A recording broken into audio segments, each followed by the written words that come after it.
This is Stand Up for the Truth, addressing important issues and topics affecting Christians across the nation. Rash Connell, it is Tuesday, November 5, 2024, Election Day, all over the United States of America. Reminder, if you didn't know this, we have video versions of most of our podcasts on YouTube. Q90 FM Radio, I believe it is, or it is the Q channel, and you can search that out. Also, there's a video link at standupforthetruth.com. And I'm telling you this because right around the 29:30 mark, when we take our first break, you'll be able to see, if you look really hard, that our video producer, Ann V, is having a very good hair day today. And I want you to catch that. All right? Because awesome. It's important to me. It is. Oh, yeah. I hope you don't mind. No. I just, Yeah. I'm a hair person.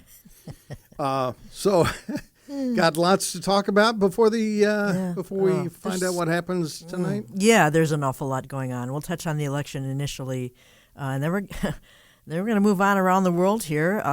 It's time to poke around in the news cycle, besides that obvious top story. And I think a lot of people are relieved that we are finally here, but struggle with being anxious about the outcome. And I'm pretty sure all those flyers we got in the mail will take far more than one election cycle to break down in the landfill. And if you notice, the environment has been a non-topic in the election. There has been, that I know of, no mention of climate change, which has to tell you something about priorities of Americans. But I've entitled today's podcast, The Home Stretch. We are not home yet, so make it count for the kingdom. And my scripture today is Job 37:9-13 for our perspective. And it says, "From the chamber of the south comes the whirlwind, and cold from the scattering winds of the north. By the breath of God ice is given, and the broad waters are frozen. Also with moisture he saturates the thick clouds, he scatters his bright clouds. And they swirl about, being turned by his guidance, that they may do whatever he commands them on the face of the whole earth. He causes it to come, whether for correction, or for his land, or for mercy." They're great verses. Let's pray together. Lord, you indeed are Lord of all. You are worthy of our praise and our adoration. We are in awe of your power and the complexity of all that we see around us. Give us increasing eyes to see you, even through that dark glass, but soon, face to face, when you gather us to yourself or call us home. We lift up our nation to you with a sense of urgency, Lord. Your word tells us that when the wicked rule, the people groan, and we know that you hear our every plea. Watch over us, Lord. Deliver us from those things that would put us into bondage collectively.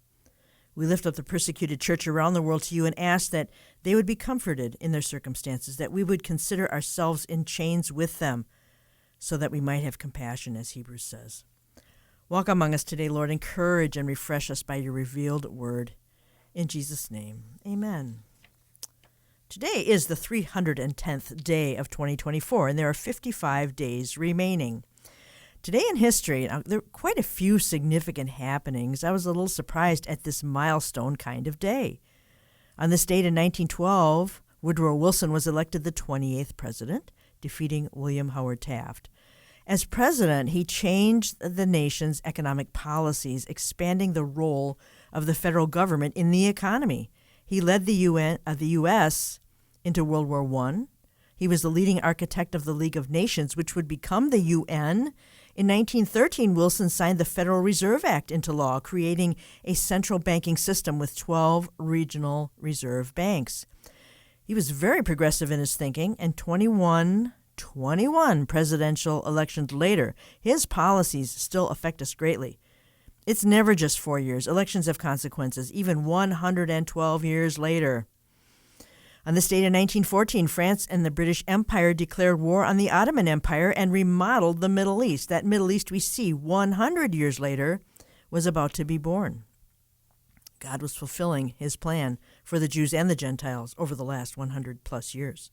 On this date in 1917, Lenin called for the October Revolution, also known as the Great Socialist Revolution or the Bolshevik Revolution. And we're still dealing with that. In 1940, on this date, FDR was elected to a third term. Now, term limits for presidents in the form of the 22nd Amendment went into effect in 1951, but he ran for 4 terms. On this date in 1968, Nixon was elected. In 1966, my notes are wrong. In 1996, Clinton was reelected on this date.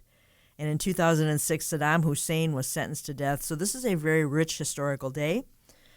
Today is National Love Your Red Hair Day. All right. It's also International Tsunami Awareness Day. That's interesting. It's National Gunpowder Day. And best of all, it is National Donut Day, and I suspect there is more than one of those during the year, and why not? The donut with a hole in it in the middle was invented in 1847. Maybe that hole was achieved with something using gunpowder. I don't know. That's a freebie today. So, get out and vote. I loved what they said on the morning show here. Crash and Tara said, not voting is also voting.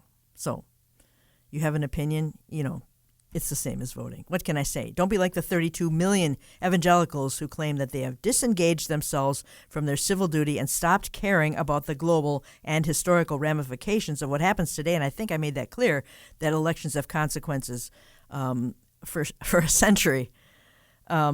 This is going to reverberate for a long time to come. And I'm actually calling out those evangelicals today, quote-unquote evangelicals, hoping they change their minds, get to the poll, understand the times, take a stand for a biblical worldview. When a specific party calls the average American deplorable and garbage on a basic level, that should send up flares and red flags, because that's exactly how we will be treated by a government that is supposedly designed to work for us, not the other way around. This is despicable. We cannot tolerate that kind of arrogance and condescension in our elected officials, along with 2 attempted assassinations. Now, my view of voting has followed a process since my first opportunity to vote in the 1970s. And guests on Stand Up have cemented the stance I take today through their uncompromising stand on having and living a biblical worldview. So we speak out here and hope to at least be salt and light and an influence on our brothers and sisters as others have been on me. Well, here's an interesting Election Day headline. You may recall back in 2023, Fox News agreed to pay $787.5 million to Dominion Voting Systems and acknowledged the court's earlier ruling that Fox had broadcast false statements about Dominion as a company. This is the largest known media settlement for defamation in U.S. history. We'd be here all day if we looked at all the ways liberal media gets a pass for airing lies and dubious allegations about anyone or anything. They get a pass, and they get an eternal, non-expiring free speech card, and conservatives get no consolation prizes when it comes to election fraud.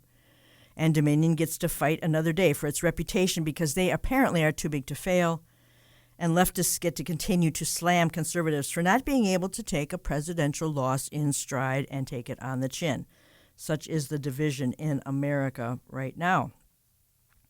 But here comes this headline. Michigan Sheriff's Office reveals state AG's investigation into Dominion voting machines. This is interesting. It's not long, but I think it's worth looking at today.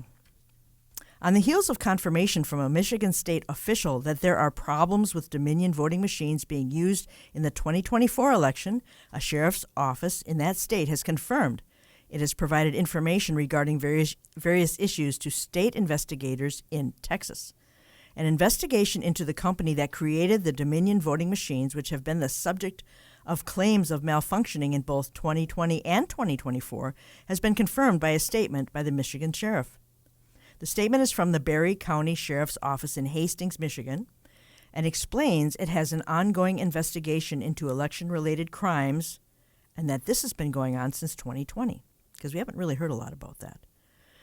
The article goes on to say the office confirms it has made referrals for criminal investigation to the Texas Attorney General's office. That office, the statement confirms, has opened a criminal investigation related to the voting systems, the systems and software, Hart InterCivic, and SolarWinds. No other information was released regarding the investigative work being done by either office, as there were a multitude of claims during 2020 about these machines being faulty, and the company was so concerned about its reputation that it sued multiple commenters, eventually settling with Fox for hundreds of millions of dollars. You may remember that story. So, everyone's on high alert, of course, with this issue. It lives and dies along party lines, as I alluded to earlier. On the right, of course, zero tolerance for cheating. To the left, the right is a bunch of conspiracy theory nutcases. So we'll see what happens there. I want to move on to Israel here because this past year has been a very interesting season for the nation of Israel, to say the least. That's just a generic description. You could throw in a lot of adjectives there. As we've said here often, Israel's at the center of God's prophetic timepiece, having been given their land back by God, and with that comes a blessing. They will not be dispersed anymore, and their redemption is tied to that land, as seen in various passages in Ezekiel. To that end, they and we have seen the Lord intervene on their behalf of late in their fight for their own existence. At the same time, I believe God is shaking Israel, setting up their redemption. So it is an interesting time, and I think this article highlights that. This is from the Jerusalem Post, and how differently they see things in the Middle East, while the U.S. Treats these nations over there and looks at everything from a Western mindset. But this article is called "Israel is Now the Middle East Strong Horse." Now, see what you think about this. This is from the Jerusalem Post by Dan Diker from October 31st. Osama bin Laden said, "When people see a strong horse and a weak horse, by nature, they will like the strong horse." I don't think I've ever quoted Osama bin Laden on this podcast. But he said that in a 2001 interview expressing a Middle Eastern axiom unchallenged for millennia. Bin Laden was alluding to the 14th century Arab Muslim historian and political theorist Ibn Khaldun, who assessed that history is a cycle of violence in which strong horses replace weak horses. Now keep in mind, this is a Middle Eastern mindset. Middle East analyst Lee Smith's 2010 book, The Strong Horse, Power, Politics, and the Clash of Arab Civilizations, argues that violent power is central to the politics, society, and culture of the Middle East. He says bin Ladenism is not drawn from the extremist fringe, but represents the political and social norm. The Palestinian-Israeli conflict is merely a distraction from the larger, endemic, ongoing power struggles in the Arab-Muslim majority Middle East. After the October 7th massacre, Israel by necessity has become the Middle East strong horse in its ongoing battle against the Iranian regime and its terror proxies, the current weak horses of its own apocalypse, Hamas, Hezbollah, the Houthis, and various militias in Iraq and Syria. The Arab world knows this. They witnessed the IDF lightning destruction of both Hamas and Hezbollah's command structure, the elimination of their leadership, the detonation of much of their weaponry and ammunition stockpiles. Then they watched as Israel's Air Force decimated Iran's entire anti-aircraft defenses and dominated Iranian airspace for 3 hours, executing 20 separate attacks across the vast Islamic Republic. The assault shocked the Iranian regime to its core. Iran's Cultural Institute, Tebyan, under the aegis of Supreme Leader Ali Khamenei, who is quite elderly now, and they say he's not going to be around long, admitted being mystified as to how Israel succeeded in attacking the IRGC's Intercontinental Ballistic Missile Testing Center in the northeastern city of Sharud, hundreds of kilometers from other targeted sites in Iran.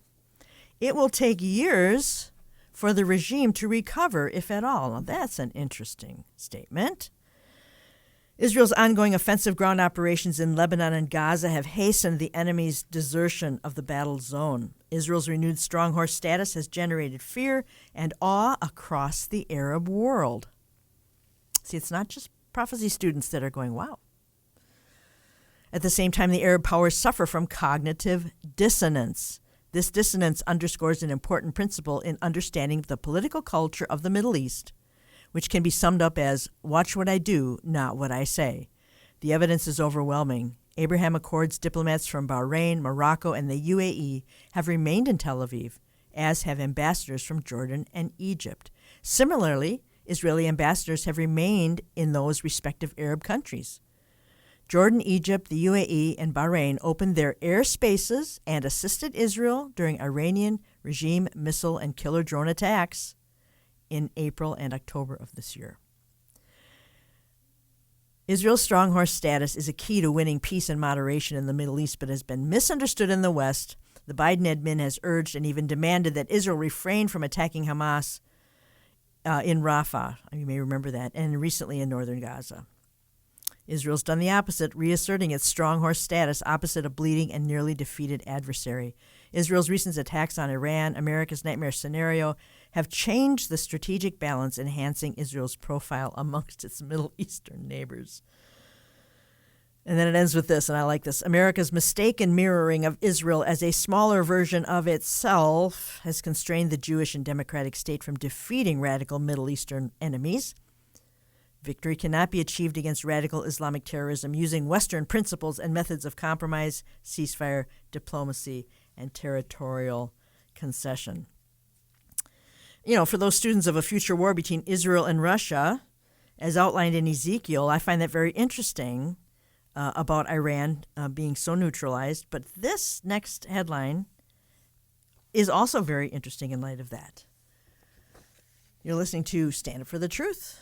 My name is Mary Danielsen, and we're looking at some headlines today. Russia-Iran treaty includes military pact, threatens Israel. Okay, so I'm going to read a short summary of this, and we'll talk a little bit about that. Russia and Iran will sign a strategic partnership agreement in the near future, Russian Foreign Minister Sergei Lavrov said Thursday, as political and military ties between the two countries deepen. So Russia is always there for Iran. Both under heavy Western sanctions, Russia and Iran have strengthened their ties since Moscow's 2022 invasion of Ukraine, with Iran widely believed to be supplying Russia with weapons. Last week, Vladimir Putin, who has called Russian-Iranian relations a priority for his country, invited Iranian President Masoud, tiny font here, Pezeshkian, Pezeshkian to visit Russia to sign a comprehensive cooperative agreement. It says, quote, the treaty is being prepared for signing in the near future, Lavrov said in a Eurasian Security Summit in Belarus. It will affirm both parties' commitment to closer defense cooperation and collaboration for regional, global peace and security. Last week, Russian lawmakers ratified a similar strategic partnership with North Korea amid widespread reports that thousands of North Korean troops were sent to help Russia in its fight against Ukraine. So this Russian-Iranian treaty includes a military pact because they're seeking to consolidate their alliances with other anti-Western authoritarian countries such as Iran and North Korea. This is by World Israel News Staff. It says the comprehensive treaty between Iran and Russia will include military cooperation and may pose a threat to Israel. And then it talks about Sergei Lavrov again. He says it'll become a serious factor in strengthening Russian-Iranian relations. I guess you get the general idea here. It says, speaking at a UN Security Council meeting last January, Israeli Ambassador Gilad Erdan said in part, as all the council members here know, Russia uses Iranian drones to kill civilians in Ukraine. Iranian terrorism will reach all of you. We all know that, even Russia, which itself cooperates with Iran. A Russian government plane landed in Israel 2 weeks ago without announcements from either Moscow or Jerusalem, triggering questions about Russia's role in negotiations with the Hamas terror group in Iran. Yes, Russia is very, very, very busy these days. Now, they did sign a pact in 2020, a 20-year pact in 2000, Russia and Iran did. But this one really does reflect a deepening ties between the two nations and reflects just how much the Middle East situation has changed since 2000. So we want to keep an eye on that, the deepening relations between Russia and Iran, especially at this particular time in the world. All right. We got BRICS here. I want to talk about BRICS. BRICS is an acronym. It was they had a conference in October.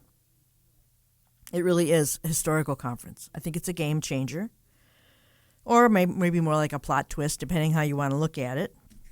But they did have a very important confab recently. So what is BRICS, and why should we care?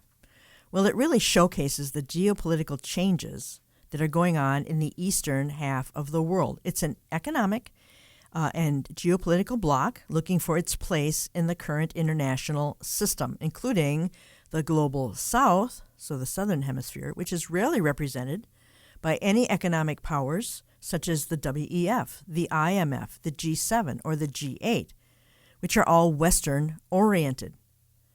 Now, those particular organizations that I just mentioned, they're not going anywhere, and yet this other organization, these other groups, other nations, are seeking a role in global governance. Now, the idea of the BRICS was formulated by chief economist at Goldman Sachs, Jim O'Neill. So right away, we have a powerful, elitist Western bankster.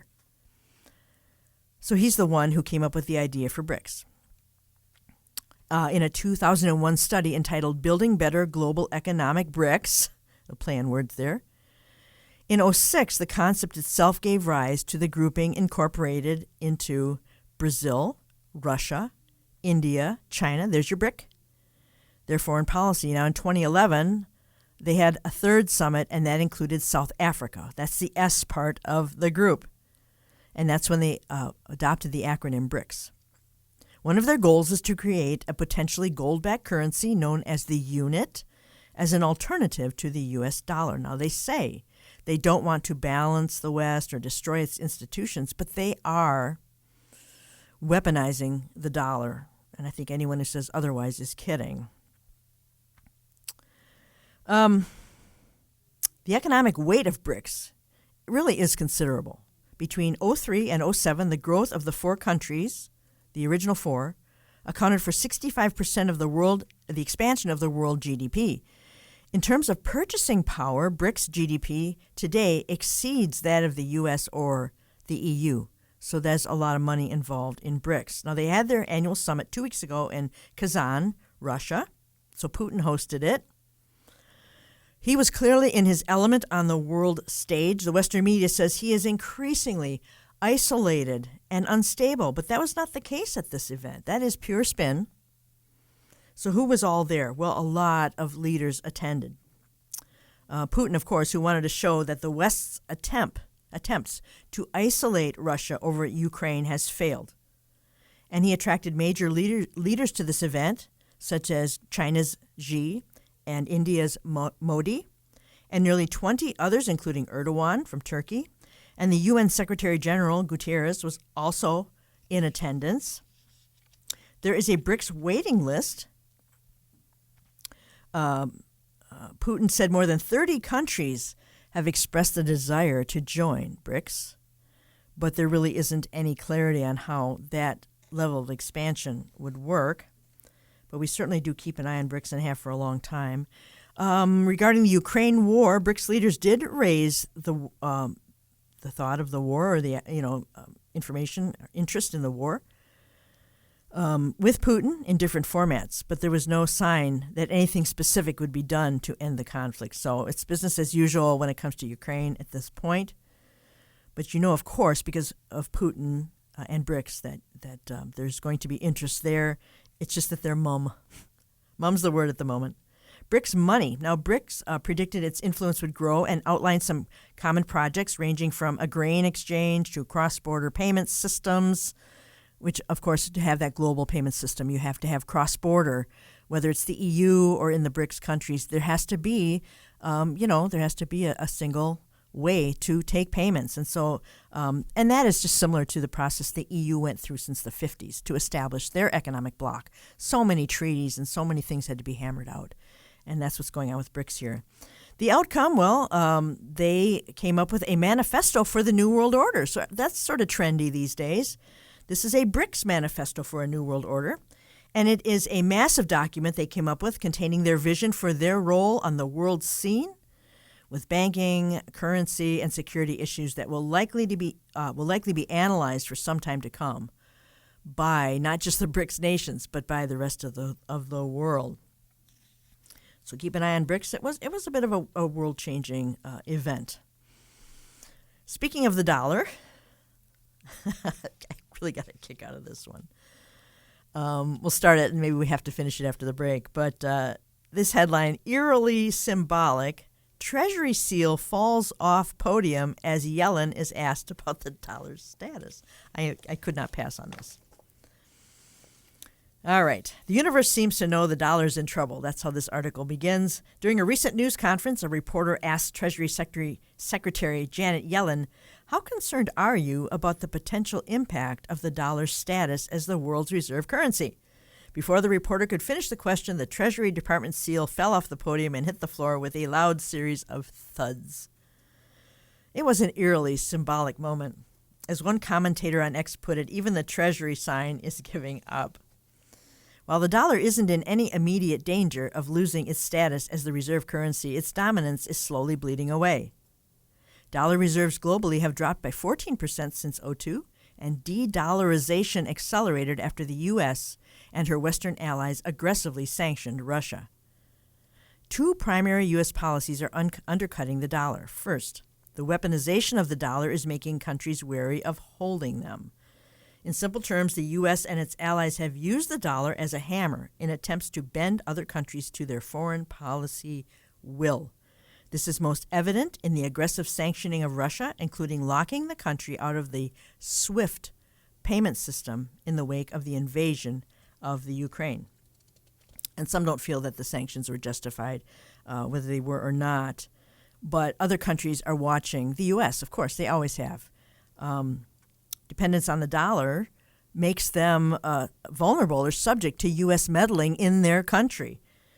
And this is one reason that many countries are trying to diversify away from the U.S. dollar. According to a 2023 Invesco survey, a substantial percentage of central banks expressed concern about how the U.S. and its allies froze nearly half of Russia's $650 billion gold and forex reserves.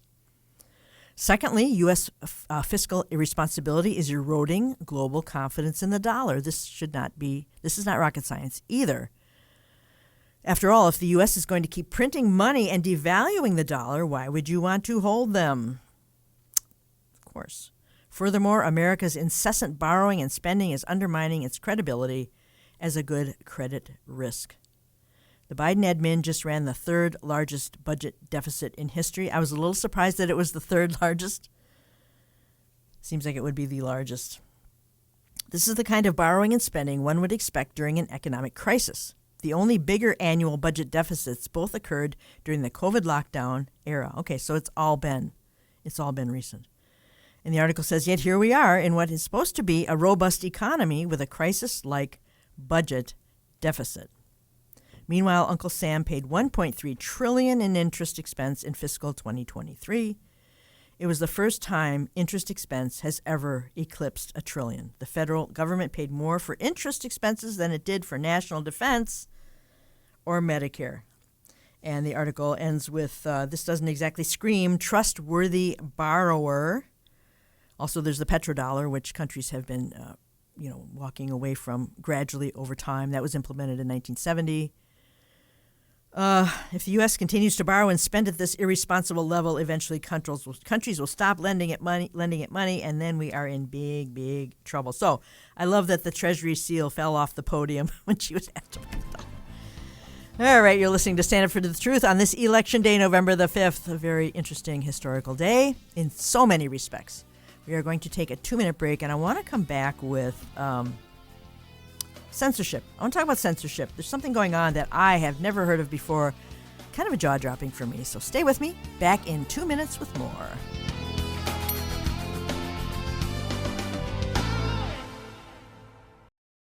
Thank you so much for sharing today's Stand Up for the Truth video podcast. We invite you to check out our other headline news site, ctrnn.org. That's ctrnn.org. Feedback, questions, and topic suggestions are always appreciated. Email us at comments@standupforthetruth.com. Welcome back to Stand Up for the Truth for Tuesday, November 5th, a historic day in our country, I do believe. Headlines today and some commentary, and I finally get to say it. I approved this message today. I was talking about the dollar in the first half and this strange little story about the Treasury seal falling off the podium when Yellen was asked about the dollar status. I thought that was absolutely perfect. Now, I've heard crash and burn scenarios about the U.S. economy for probably well over 10 years now. But that doesn't mean we aren't in very deep trouble here in the U.S., economically speaking. We just don't know, what God's time frame is and the restraining force with all these things. As prophecy students, we know just how tied global economics is to the fulfillment of prophecy, and that we're headed towards Revelation 13 at warp speed now that all the tech is in place for a global digital currency. So it's been ongoing. This technical infrastructure has been building for well over 100 years so that the Antichrist would have a turnkey system and that the mark would be rolled out because you can't do that in even a couple of years' time. It requires, but it's more so for the church, so much for the church to see what God is doing in this situation. So there will be a global economy, period, and we know that. So let's switch gears here. I want to talk about censorship. Now, here's an issue that is going to turn on election results. I have no question in my mind about that. We've said for a long time that a primary reason for voting, and I know one of my reasons for voting, is to choose the leadership that may allow us a window of grace to continue to share the gospel and underscore the times in the public arena. Let people know. We know what is going on in the world, an opportunity to let people know that and to preach freely on the radio, from the pulpits, etc. The cancel cult of the left is going to ramp up if we end up with the progressive Marxist leadership that Harris epitomizes. Period. End of census. That's nothing new to anyone listening here. Well, the EU president has weighed in on this. EU president likens free speech to infectious disease. Now, she's free to say that, but it doesn't mean she isn't being irresponsible and foolish in that sort of declaration. This is a good read, this article. That is a headline. It's posted by Tyler Durden, who I quote often about economics and technology. And it's from an original article by a man named John Leake on his Substack called Courageous Discourse. Now, if you haven't explored Substack and all of its independent authors, I would encourage you to get your toes wet because there are a wealth of great thinkers out there, and they're speaking their minds uncanceled. But I want to read this here because I think these are some great points. EU president likens free speech to infectious disease. And whether you can name the EU president or not, it's a she. A lot of people don't know that because they have various terms that they put different nations get to run the EU. Well, Ursula von der Leyen, she is the current EU president, advocates pre-bunking in the public forum to vaccinate people against disinformation. EU President Ursula von der Leyen just joined the ranks of former Senator John Kerry and other globalist ghouls in declaring war on free speech by perversely proclaiming that the EU citizenry needs to be vaccinated against disinformation. Like every censor in history, she characterizes her censorship program as a means of expunging erroneous information and ideas from public discourse. By using the word disinformation, she implies that she and her clique are already the sole possessors of the truth about everything, and that everyone who has and shares heterodox ideas is necessarily in error. And now he lays out her entire premise. He says her entire premise is false, and he lays out a few reasons why. And this is really good. Her entire premise is false because, number one, knowing about the world is constantly evolving through constant inquiry, discussion, and dissemination. Knowledge is not a static thing. This is why countries with stifling censorship regimes have experienced intellectual, scientific, and artistic stagnation. Their rulers try to freeze the human mind in its state at their moment in history. Number two, no state, university, or ecclesiastical committee has ever been in possession of the full truth on any matter. Official orthodoxies have always been challenged by heterodox thinkers. Indeed, virtually every major advance in human insight has been performed by heterodox thinkers outside the box. That's what that means to me. Number 3, as John Milton observed in 1644, contending with error is an intrinsic part of learning and discovery. We literally learn by making mistakes and correcting them. If free speech is suppressed for the objective of preventing the propagation of erroneous thought or vaccinating against it, it will become extremely difficult, if not impossible, for people to learn and discover. And the fourth reason that what she says is false, and I'm talking about it within the culture here, not necessarily within the church, within the culture. Number 4, without a single exception in history, the people who hold power always advocate the orthodoxy that sustains and extends their power and that of their friends and supporters. Wow, isn't that the truth?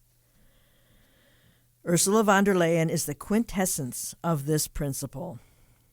As president of the EU, she conducted secret negotiations with Pfizer CEO to purchase a 20 billion euro of Pfizer's fraudulent and dangerous vaccine so it could be inflicted on all the citizens of the EU. She is currently under criminal investigation for her conduct in this affair that has come to be known as Pfizergate. Way to go, Ursula. It says it takes a special kind of chutzpah for a powerful state official who is probably guilty of committing a major crime, a crime that has been systematically and ruthlessly concealed, to lecture the public about the need for censorship. Oh yeah, the hypocrisy. There it is. The time has come for the citizens of Europe to rid themselves of Ursula von der Leyen and her clique of corrupt tyrants. To be sure, there's increasing evidence that the Biden admin has been exerting pressure on Germany, which remains an American vassal state, and the EU to step up its censorship regime. And he says he will cover more of that in a subsequent post. But those are really, really good points about what happens to a nation when freedom of thought and speech is completely squelched. And, of course, it leads to tyranny and dictatorship, and we already know that. But there is your proof. A lot to consider there. And this next article is really just as good and has a disturbing factor to it. It's from the Brownstone Institute. Now, if you're not familiar with them, they are not a Christian media arm, but they came into existence following COVID as they saw decision makers and media elites and technology companies and intellectuals, pseudo or otherwise, controlling a false narrative over a virus. And so they write thoughtful pieces on censorship and hopefully to call out the powerful among us in future crises, because there will be more. It's called They Are Scrubbing the Internet Right Now, and this is very eye-opening. They are scrubbing the Internet right now, Brownstone Institute. Instances of censorship are growing to the point of normalization. Despite ongoing litigation and more public attention, mainstream social media has been more ferocious in recent months than ever before. Podcasters know for sure what will be instantly deleted, and they debate among themselves over content in gray areas. Some have given up on YouTube in favor of Rumble, sacrificing vast audiences if only to see their content survive to see the light of day. It's not always about being censored or not. Today's algorithms include a range of tools that affect searchability and findability. Okay, so we know that this is a two-headed monster here. Being censored and then also just not being shown the results that you're looking for. This has been going on for a long time. But he says, for example, the Joe Rogan interview with Trump racked up an astonishing 34 million views before YouTube and Google tweaked their search engines to make it hard to discover, even while presiding over a technical malfunction that disabled viewing for many people. Faced with this, Rogan went to Platform X to post all 3 hours. Navigating this thicket of censorship and quasi-censorship has become part of the business model of alternative media. Those are just the headline cases. Beneath the headlines, there are technical events taking place that are fundamentally affecting the ability of any historian to even look back and tell what is happening. Incredibly, the service archive.org, which has been around since 1994, has stopped taking images of content on all platforms. For the first time in 30 years, we've gone a long swath of time since October 8th since this service has chronicled the life of the Internet in real time. I don't know if you're familiar with archive.org. Well, you are now. As of this writing, we have no way to verify content that has been posted for 3 weeks of October. leading to the days of the most contentious and consequential election of our lifetimes. Crucially, this is not about partisanship or ideological discrimination. No websites on the internet are being archived in ways that are available to users. In effect, the whole memory of our main information system is a black hole. Wow. I remember when I used to be able to surf the net, and under each return, there would be a little, and not everyone knew about this, there'd be a little thing you could click on that had the cached version, CACHED, the cached version of that article. And if it had changed, or the page had changed, or the page had been discontinued, you could click on that and still find in text version the article that you're looking for, which was very valuable to me as a researcher and a prophecy student to be able to find things that I thought, okay, where did I read about that? I noticed that disappeared many months ago, and I was curious about it. And this article goes on to answer a lot of my questions. He says the trouble, who's the author? Let me see if I can find this author here. Jeffrey Tucker and Debbie Lerman. Okay, Brownstone Institute. The trouble on archive.org began on October 8th when the service was suddenly hit with a massive denial of service attack that not only took down the service but introduced a high level of failure that nearly took it out completely. Working around the clock, archive.org came back as a read-only service where it stands today. However, you can only read content that was posted before the attack. The service has yet to resume any public display of mirroring of any sites on the internet. In other words, the only source of the entire World Wide Web that mirrors content in real time has been disabled. For the first time since the invention of the web browser itself, researchers have been robbed of the ability to compare past with future content, an action that is a staple of researchers looking into government and corporate actions.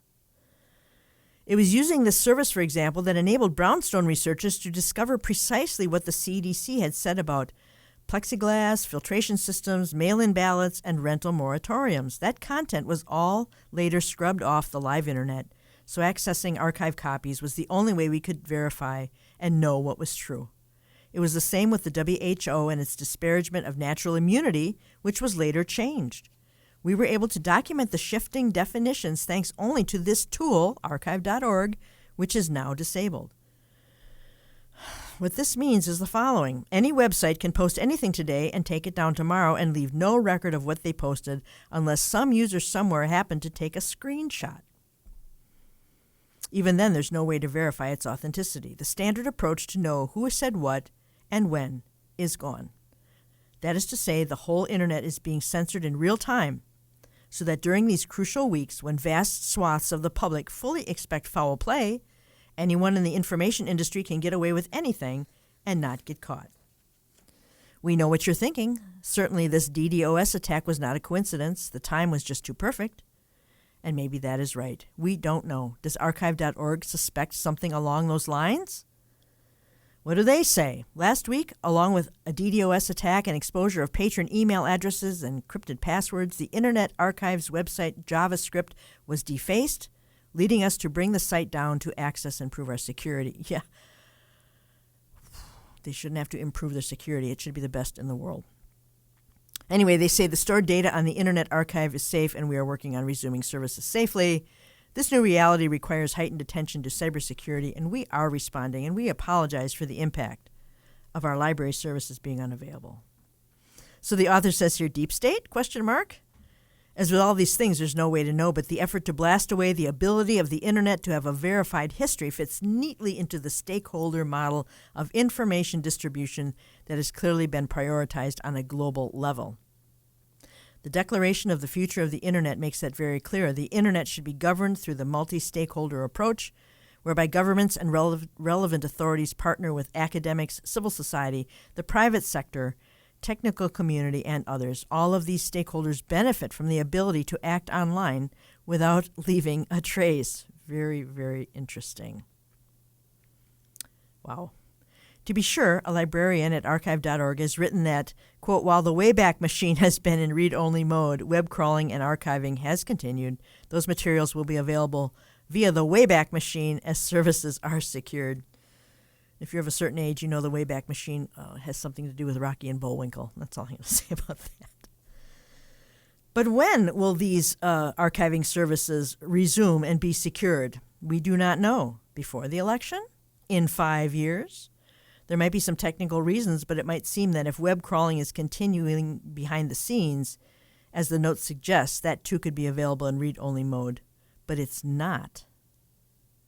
Talking out of both sides of their mouths, if you ask me. Disturbingly, this erasure of internet memory is happening in more than one place. For many years, Google offered a cached version, and that's what I was talking about earlier, a cached version of the link you were seeking just below the live version. They have plenty of server space to enable that now, but no, the service is now completely gone. The Google Cache service ended just a week or two before the archive.org crash at the end of September 24. But I was not able to find it for many, many months. So they must have done something to make it not visible to the average web surfer. Thus, the two available tools for searching cached pages on the internet disappeared within weeks of each other and within weeks of November 5th. Other disturbing trends are also turning internet search results increasingly into AI-controlled lists of establishment-approved narratives. That is not a surprise. The web standard used to be for search results rankings to be governed by user behavior, links, citations. Yes, result rankings used to be depending on the popularity of a search or whatever. These were more or less organic metrics based on an aggregation of data indicating how useful a search result was to internet users.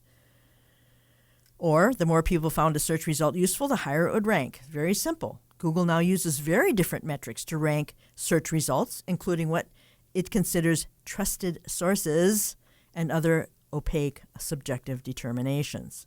Furthermore, the most widely used service that once ranked websites based on traffic is now gone. That service was called Alexa. The company that created it was independent. Then, one day in 1999, it was bought by Amazon. Some of you may not know the history of Alexa. That seemed encouraging because Amazon was well-heeled. The acquisition seemed to codify the tool that everyone was using as a metric of status on the web for their sites.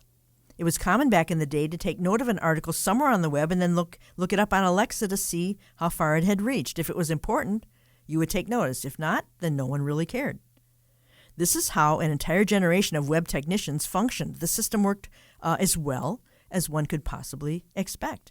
Then in 2014, years after acquiring the ranking service Alexa, Amazon did a strange thing. It released its home assistant and surveillance device with the same name. Suddenly, everyone had them in their homes and would find out anything by saying, "Hey, Alexa." Something seemed strange about Amazon naming its new product after an unrelated business it had acquired years earlier. No doubt there was some confusion caused by the naming overlap. In 2022, Amazon took down the web ranking tool. It did not sell it. It didn't raise prices. It didn't do anything with it. It made it go dark. No one could figure out why. It was the industry standard, and suddenly it was gone, not sold, just blasted into oblivion. No longer could anyone figure out the traffic-based website rankings of anything without paying high prices for hard-to-use proprietary products. And the article sort of finishes up here. All these data points might seem unrelated when one considers individually are actually, all of these data points that might seem unrelated when considered individually are actually part of a long trajectory that has shifted our information landscape into unrecognizable territory. The COVID events of 20 to 23, with massive global censorship and propaganda efforts, greatly accelerated these trends. This has been going on behind the scenes for a long time. So when you go on Google and you're looking for something, you need to know and realize how much this has all changed. I got my first computer in 1993. I went online in the mid 90s or so with America Online. It was all that was out there besides bulletin board services like Delphi, CompuServe. I had all of those. And I remember when the internet, when you put in a word, it didn't have millions and millions of returns. It just had a handful. And it was freewheeling. It was like the wild, wild west of information. And now, what an amazing difference. And it's because of censorship. And that's why this is such an important topic on Election Day. And the article says, one wonders if anyone will remember what it was once like. Well, I do. The hacking and hobbling of archive.org underscores the point: there will be no more memory. Wow. So internet Alzheimer's is what we're looking at here. As of this writing, fully 3 weeks of web content have not been archived. What we are missing and what has changed is anyone's guess, and we have no idea when the service will come back. It's possible it will not come back, that the only real history to which we can take recourse will be pre-October 8th, 2024, the date on which everything changed. The internet was founded to be free and democratic. It will require Herculean efforts at this point to restore that vision, because something else is quickly replacing it. Wow. I have another article here, but I'm not going to get to it. I'm just going to maybe summarize it a little bit because I want to end with something else. Germany's AfD party warns Europe's future under Islam. First synagogues will burn, then churches and everyone who does not submit. Actually, we're going to take this up on Thursday. My guest is Elijah Abraham, and I think he's the perfect guest to talk with about this. But it opens up with, says, October 7th is a sign of what awaits us when Islam takes power in Western Europe, warned Beatrix von Storch, highlighting the massacre of Jews as a grim preview of Europe's future under Islamic control. In a powerful speech delivered by Beatrix von Storch, representing the Alternative for Germany, AfD, parliamentary group in Bundestag, she condemned the rise of Islamic terror in Europe and the failure of Western governments to confront the threat. The AfD, often falsely labeled as Nazis by the left, surprise, is in fact Germany's only conservative party and the fiercest defender of Jews. They are also the country's only pro-Israel party, standing firm against anti-Semitism. She began her speech by stating the Islamic terrorists carried out the worst massacre of Jews since the Holocaust. And she's criticizing Western figures and institutions because they've been complacent, because they see Hamas and Hezbollah as resistance movements. So I'm going to cover that. I'm going to say that for Thursday. Elijah Abraham is going to be with me, and he has been doing an awful lot of traveling, and he has a lot of great thoughts on that. So join me on Thursday for that. You know, we often pray here to be used by God in these times. That's really all that matters, no matter what happens today. Nothing's going to change for the church, no matter what happens today. We need to be ready to give an answer for our hope, to meet the needs of this dying world as much as we are able. And yesterday's Days of Praise by Institute for Creation Research is a great reminder of what it will require. So I'm going to read this short devotional here. Ready and able, it's called, that the man of God may be perfect, thoroughly furnished unto all good works, 2 Timothy 3:17. The word perfect in this verse is artios, and it is used only this one time in the Bible. Its basic meaning seems to be fitted or fresh. Then the words thoroughly furnished are one word, exartizo, in the original, which is essentially the same rare word as artios, with the prefix ex, meaning out of. It is only used one other time where it is translated accomplished, and that's in Acts 21. Putting these two concepts together, Paul seems to be saying that the man of God is not necessarily a man who's sinlessly perfect, but one who is both fresh or ready to meet present needs and fully equipped, able to meet present needs. So ready and able. And of course, it is significant that this splendid testimony to what a man of God can be and should be follows immediately upon Paul's grand testimony to the inspiration and power of the Holy Scriptures. The Scriptures, first of all, are able to make thee wise unto salvation through faith, which is in Christ Jesus, 2 Timothy 3:15. Then they are profitable for doctrine, for reproof, for correction, and instruction in righteousness, verse 16. Doctrine, more specifically, is teaching. Reproof is evidence or conviction. Correction is a word used only this one time, means setting straight. Instruction is chastening, and then the end result of the perfect teachings, the convicting evidences, the correcting influences, and the chastening cleansing of the Scriptures is to produce men and women of God who are both ready and able to meet the critical needs of the times in which they live. So, did you get that? The end result of the perfect teachings, the conviction, the corrections, and the chastening help us meet the needs in which we live. We got to know the Scriptures. It closes with, by the same token, the large numbers of nominal Christians who do not diligently study, obey, and apply the Holy Scriptures in their lives are neither ready nor able to face the challenges of the last days. What a great devotional from Institute for Creation Research from yesterday. They have a wonderful devotional. I hope you got something out of these headlines today and that you will go and vote. And as they said this morning on the morning show, to not vote is to vote. Therefore, my beloved brethren, be steadfast, immovable, always abounding in the work of the Lord, knowing that your labor is not in vain in the Lord. 1 Corinthians 15:58. Tomorrow, Patrick Wood replay. Thursday, Elijah Abraham. Friday, Jay Seegert. Join me the rest of this week for more on Stand Up for the Truth. Have a great day.